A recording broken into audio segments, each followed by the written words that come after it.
Delighted to be in the studio with Ben Angel. Hello, Ben. Hey, Robert, how are you? Good, very well, thank you. Thanks for joining us. So, look, Ben, your whole kind of your topic, your specialist subject is around the issue of personal branding. Yeah, that's correct. And I know we've got a lovely new book out. Well, it's not that new now. Sleeping Your Way to the Top in Business. Yep, with a bright pink condom on the front of the cover. With a bright of course. pink condom on the cover, of course. Yes, okay. So, look, personal branding. What does this translate to for small businesses? What should we be doing? How should it kind of affect how we operate in our business? Sure. Well, I think the biggest thing to really start with is to let people know exactly what personal branding is. And there's a lot of specialists that are coming out in the marketplace talking about this topic.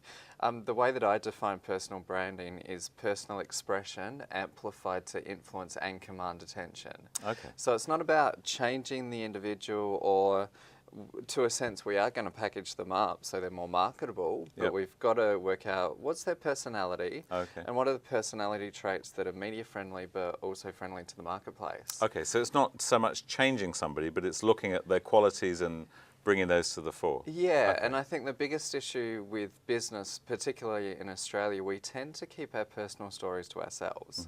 Whereas obviously talk shows on America and everywhere else, they tell everything. Right. But the interesting thing with personal branding is when you bring some of those stories to the forefront and share them with the clients, automatically you become more seductive to your clients because you're connecting to them on an emotional level. Okay.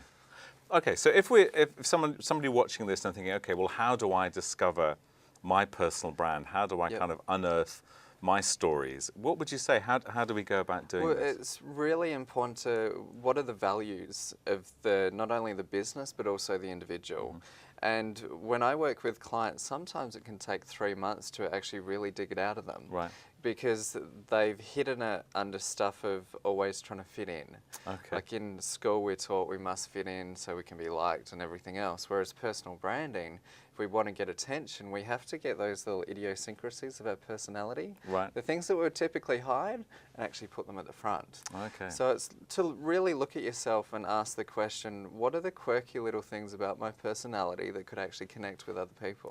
Do you have examples? I'm putting you on the spot now of people we may know that have done this very successfully. Yeah, there's one of my clients, Elizabeth Shelley, psychologist. She focuses on women abusing men, which is not a topic that's often talked about. No.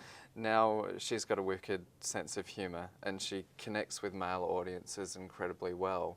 So working with her, I mean, she's been on TV since, phenomenal person.